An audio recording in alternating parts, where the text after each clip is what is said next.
Just like a deja vu, we are meeting three schools today, but most importantly, as KNUST Senior High School and AMASS, TI AMASS in Kumasi. They met last week during the preliminary stages where TI AMASS took out KNUST, but for the second day of the 1-8 contest, they are meeting right here at Kuma Play Auditorium.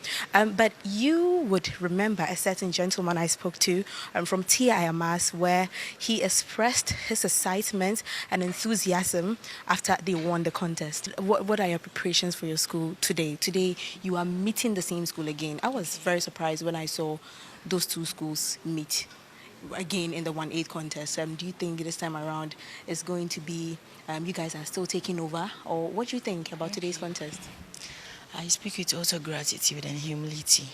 My experience sends a strong message that when the Almighty says yes, no one can say no. And precise, we are starting by giving praise to the Almighty Allah, Lord of the worlds, most gracious, ever merciful. You alone we worship and you alone we ask for your help. Guide us through the right path, the path of those whom you have bestowed your blessings, and not of those whom you have incurred your pleasure. That is the prayer for the day, and we are praying to start with Bismillah and end with Alhamdulillah today too. Well, now you still see KNUST here today. Do you still stand by your word? Yes, yes.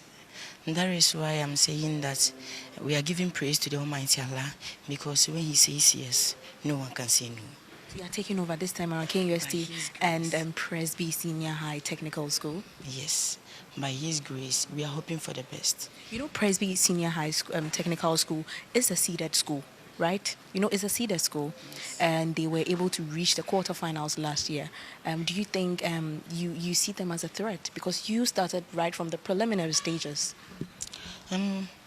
Likewise, I would say they are not a threat, because I still stand by my words. When God says yes, no one can say no, because nothing is too big for God. And what we are seeing, we can do the impossible. If only we have faith in ourselves and believe we can move mountains.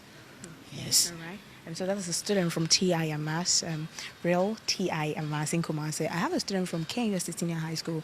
Now, you met TI AMASS just last week. It hasn't even been up to a week yet. How do you feel about that after they kicked you? Yeah, well, first we want to thank God for His mercies, for bringing us back. And just like His people in the Bible, anytime the Lord calls His people back, they come back in victory, they come back in triumph. So we are coming back with God on our side, and we know that just like the Israelites, we are going to win. So are you confident that this time around it wouldn't be a repetition of history, but this time around KNUST is going to be victorious? Is that what you're saying? Oh no, they say that those who fail to learn from history are doomed to repeat it. We've seen what's happened, we've gone to check, we've gone back, studied, done all our revision, then we know that with God will make a way. So these are two students from KNUST Senior High School and TI AMASS in Kumasi. Both schools are very optimistic when it comes to winning or moving on to the next stage, which is the quarterfinals, and which we will start very soon. I'm currently right here at Kuma Play Auditorium. I am Jacqueline Ansama Yaboa.